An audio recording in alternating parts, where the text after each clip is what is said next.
नमस्कार। आज हम गोस्वामी तुलसीदास जी के बारे में जानेंगे। आप पाठ्यपुस्तक के पेज नंबर 45 को खोल लीजिए। गोस्वामी तुलसीदास जन्म सन 1532, बांदा उत्तर प्रदेश, जिले के राजापुर गांव में माना जाता है। इनकी प्रमुख रचनाएं रामचरितमानस, विनय पत्रिका, गीतावली, श्री कृष्ण गीतावली, दोहावली, कवितावली, रामाज्ञा प्रश्न। इनका निधन सन 1623 ईस्वी में काशी में हुआ था।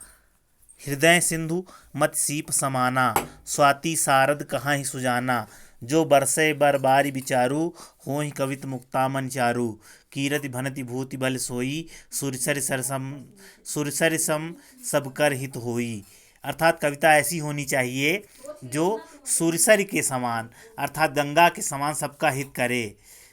भक्ति काल की सगुण काव्यधारा में राम भक्त शाखा के सर्वोपरि कवि गोस्वामी तुलसीदास में भक्ति से कविता बनाने की प्रक्रिया की सहज परिणति है, परंतु उनकी भक्ति इस हद तक लोकोन्मुख है कि वे लोकमंगल की साधना के कवि के रूप में प्रतिष्ठित हैं।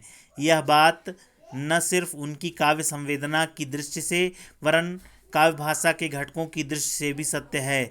इसका सबसे प्रकट प्रमाण तो यही है कि शास्त्रीय भाषा संस्कृत में सर्जन क्षमता होने के बावजूद उन्होंने लोक भाषा, अवधी और ब्रज भाषा को अब साहित्य रचना के माध्यम के रूप में चुना और बुना।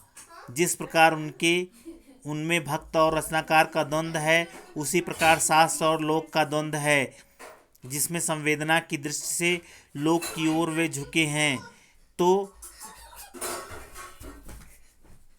शिल्पगत मर्यादा की दृष्टि से शास्त्र की ओर। शास्त्रीयता को लोकग्राह्य और लोकगृहीत को शास्त्रीय बनाने की उभयमुखी प्रक्रिया उनके यहाँ चलती है। यह तत्व उन्हें विद्वानों तथा जन सामान्य में सामान्य रूप से लोकप्रिय बनाता है।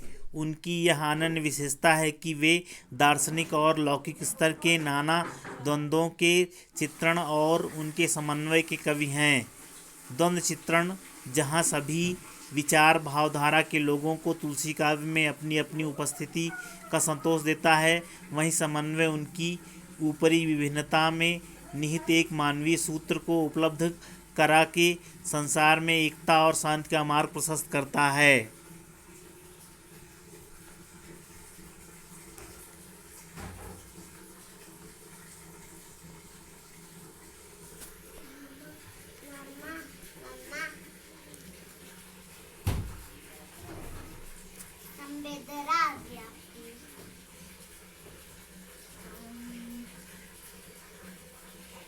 तुलसीदास की लोक व शास्त्र दोनों में गहरी पैठ है तथा जीवन व जगत की व्यापक अनुभूति और मार्मिक प्रसंगों की उन्हें अचूक समझ है। यह विशेषता उन्हें महाकवि बनाती है और इसी से प्रकृति और जीवन के विभिन्न भावपूर्ण चित्रों से उनका रचना संसार समृद्ध है। विशेषकर रामचरितमानस इसी से यह हिंदी का अद्वितीय महाकाव्य बनकर उभरा है। इसकी विश्व प्रसिद्ध लोकप्रियता के पीछे सीताराम कथा से अधिक लोक संवेदना और समाज की नैतिक बनावट की समझ है। उनके सीताराम ईश्वर की अपेक्षा तुलसी के देश काल के आदर्शों के अनुरूप मानवीय धरातल पर पुनः सृष्ट चरित्र हैं। गोस्वामी जी ग्रामीण और कृषक संस्कृति तथा रक्त संबंध की मर्यादा पर आदर्शीकृत गृहस्थ जीवन के चितेरे कवि हैं। तुलसीदास इस अर्थ में हिंदी के जातीय कवि हैं कि अपने समय में हिंदी क्षेत्र में प्रचलित सारे भावात्मक और काव्यभाषीय तत्वों का प्रतिनिधित्व वे करते हैं। इस संदर्भ में भाव, विचार, काव्य रूप, छंद तथा काव्य भाषा की जो बहुल समृद्धि उनमें दिखती है वह अद्वितीय है। तत्कालीन हिंदी क्षेत्र की दोनों काव्य भाषाओं अवधी और ब्रज भाषा तथा दोनों संस्कृति कथाओं सीताराम व राधा कृष्ण की कथाओं को साधिकार अपनी अभिव्यक्ति का माध्यम बनाते हैं। उपमा अलंकार के क्षेत्र में जो प्रयोग वैशिष्ट कालिदास की पहचान है, वही पहचान सांग रूपक के रूप में के क्षेत्र में तुलसीदास की है। विभिन्न विषमताओं से ग्रस्त कलिकाल तुलसी का युगीन यथार्थ है, जिसमें वे कृपालु प्रभु राम व राम राज्य का स्वप्न रचते हैं।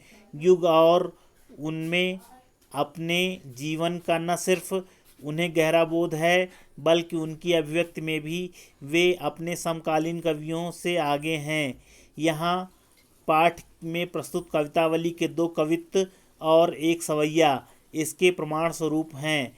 पहले छंद किसबी किसान में उन्होंने दिखलाया है कि संसार के अच्छे बुरे समस्त लीला प्रपंचों का आधार पेट की आग का दारुण व गहन यथार्थ है, जिसका समाधान वे राम रूपी घनश्याम मेघ के कृपा जल रूप में देखते हैं। इस प्रकार उनकी राम भक्ति पेट की आग बुझाने वाली यानी जीवन के यथार्थ संकटों का समाधान करने वाली है, साथ ही जीवन बाह्य आध्यात्मिक मुक्ति देने वाली भी। दूसरे छंद खेती न किसान में प्रकृति और शासन की विषमता से उपजी बेकारी व गरीबी की पीड़ा का यथार्थपरक चित्रण करते हुए उसे दशानन रावण से उपमित करते हैं। तीसरे छंद धूत कहो में भक्त की गहनता और सघनता में उपजे भक्त हृदय के आत्मविश्वास का सजीव चित्रण है, जिससे समाज में व्याप्त जात पात और धर्म के विभेदक दुराग्रहों के तिरस्कार का साहस पैदा होता है। इस प्रकार भक्त की रचनात्मक भूमिका का संकेत यहाँ है, जो आज के भेदभाव मूलक सामाजिक राजनीतिक माहौल में अधिक प्रासंगिक है। रामचरितमानस के लंका कांड से गृहीत लक्ष्मण के शक्ति बाण लगने का प्रसंग कवि की मार्मिक स्थलों की पहचान का एक श्रेष्ठ नमूना है।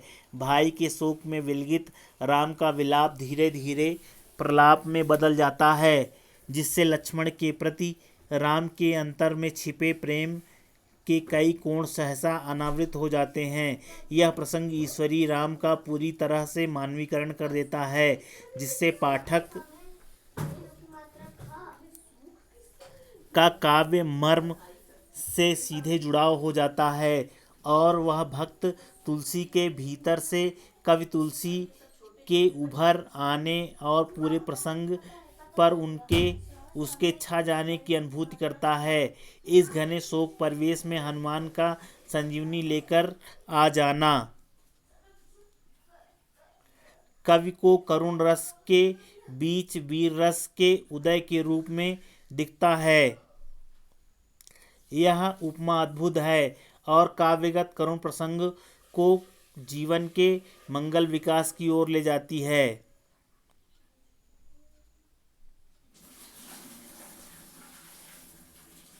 आइए अब हम कवितावली उत्तरकांड से लिए गए 2 कवित्त और 1 सवैये के बारे में जानते हैं।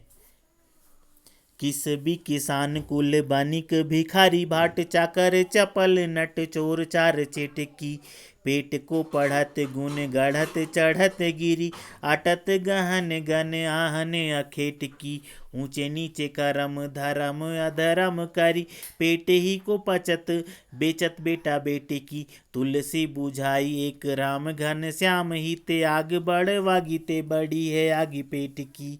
देखिए यहाँ पर तुलसीदास जी ने अपने समय में प्रचलित विभिन्न उद्योगों के बारे में बताया है और विभिन्न लोगों के द्वारा किए जाने वाले कार्यों के बारे में बताते हुए वे पेट की आग के बारे में बताते हुए कहते हैं किसबी अर्थात किसान के कुल किसानी करने वाले लोग,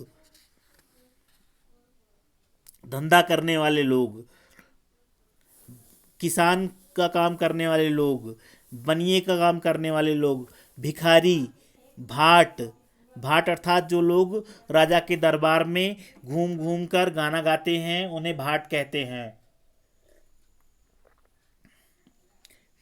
चाकर चपल नट चोर चार चेटकी, नौकर चाकर, चपल नट, चोर, चेटकी बाजीगर।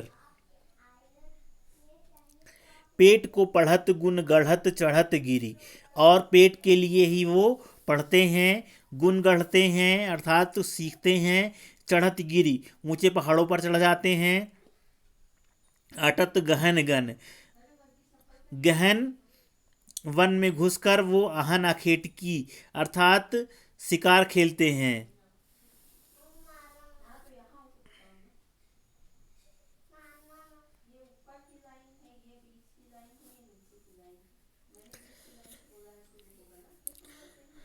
ऊंचे नीचे कर्म करते हैं, धर्म अधर्म करते हैं, पेट ही को पचत बेचत बेटा बेट की, और पेट ही के कारण अपने बेटा और बेटी को बेच देते हैं। तुलसी बुझाई एक राम घनश्याम ही थे। तुलसीदास जी कहते हैं कि एक राम रूपी घनश्याम ही पेट की आग को बुझा सकते हैं, और यह आग पेट की आग बड़वाग्नि से भी बड़ी आग है। बड़वाग्नि मतलब समुद्र की आग, अर्थात पेट की आग समुद्र की आग से भी बड़ी आग है। खेती न किसान को, भिखारी को न भीख बली, बनिक को बनिज न चाकर को चाकरी, जीविका विहीन लोग सीघ मान सोच बस, कहाँ एक एकन सो कहाँ जाई का करी, बेदहूँ पुराण कही लोक हूँ बिलोकियत, साकरे सब पे राम रावरे कृपा करी, दारिद दसानन दबाई दूनी दीन बंधु, दुरित दहन देखी तुलसी हाहा करी।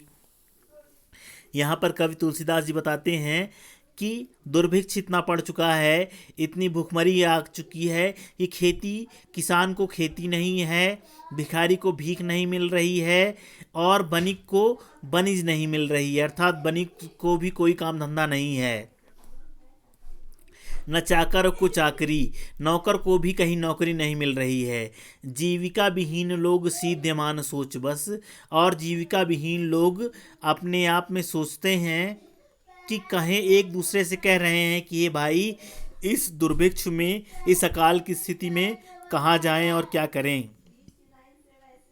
बेदहू पुराण का ही लोक हूँ बिलोकियत, साकरे सब पे राम रावरे कृपा करी, वेदहूँ पुराण कही लोकहूँ बिलोकियत। वेद पुराण कहते हैं और लोक में भी ये दिखाई दे रहा है कि साकरे सब पे राम रावरे कृपा करी, और सब पे राम ही कृपा करेंगे। दारिद्र दसानन दबाई दूनी दीन बंधु, दरिद्रता रूपी दसानन ने, दरिद्रता रूपी रावण ने सभी लोगों को दबा रखा है। हे दीन बंधु, दुरित दहन देखी तुलसी हाहा करी, और इस प्रकार चारों तरफ दुर्भिक्ष और अकाल को देखकर तुलसी हाहा कर रहे हैं, तुलसी हाहाकार कर रहे हैं। अगला कविता देखिए। धूत कहो अवधूत कहो, रजपूत कहो जोल्हा कहो को, काहू की बेटी सो बेटा ना ब्याहब, काहू की जात बिगार न सो, तुलसी सर नाम गुलाम है राम को, जाके रुचे सुका है कछु ओ, मांगे कि खैबो मसीत के सोइबो, लैबो को एक न दैबो दो। यहाँ पर तुलसीदास जी कहते हैं कि चाहे धूत कहो चाहे अवधूत कहो, राजपूत कहो या जुल्हा कहो, किसी की बेटी से मैं बेटा नहीं ब्याहना है मुझे, और इस प्रकार किसी की जात नहीं बिगाड़ूंगा मैं। तुलसी सरनाम गुलाम है राम का, तुलसी राम के गुलाम के रूप में प्रसिद्ध है। जाके रुचे सो कहे कछु ओ, जिसको कुछ भी कहना हो वो कुछ कहे। मांग के खैबो, मांग के खाऊंगा। मसीत के सोबो, मस्जिद में जाकर सो जाऊंगा। लेबो को एक न, दैबो को दो, लेने के लिए एक नहीं और देने को दूसरा नहीं, अर्थात लेने और देने के लिए उसके पास कुछ है नहीं, और वो ईश्वर की भक्ति में ही लीन है, और उसे कुछ भी कहो उसे कुछ फर्क नहीं पड़ता है। इस प्रकार ये आपका कवित्त और सवैया रहा। राम लक्ष्मण मूर्छा और राम का विलाप, यह हम अगले वीडियो में देखेंगे। तब तक के लिए धन्यवाद। सुरक्षित रहिए, घर पर रहिए। धन्यवाद।